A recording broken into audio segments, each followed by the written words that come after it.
Dans mon bureau, il y a un mur entier de jurisclasseurs, de documents juridiques et autres.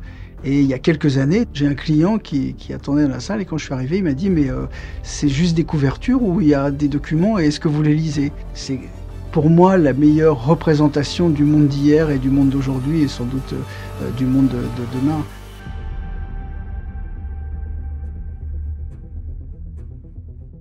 Je suis arrivé dans mon premier cabinet, il y avait un telex. Je me disais, mais comment on peut écrire des conclusions ou une assignation sur un telex? Je n'avais évidemment pas compris l'usage. Le vrai changement pour ma génération, c'est la télécopie. Ça permet de travailler partout, tout le temps. À l'époque, c'était assez drôle, on recevait des kilomètres de documents. Mais ça n'était qu'une avancée technologique. L'IA, c'est une révolution. Aujourd'hui, nous, on l'utilise comme un outil supplémentaire de génération d'informations ou de renseignements. C'est une machine à développer la productivité. La fonction de l'avocat ne change pas avec les évolutions des technologies. Un avocat assiste, il conseille, il défend, il est présent aux côtés des gens, il les soutient.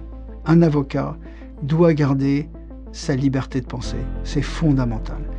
Il doit garder une forme d'impertinence. Il doit garder une forme d'indépendance de son intelligence. Donc c'est un vrai rôle social par rapport à des institutions et surtout par rapport à des êtres humains.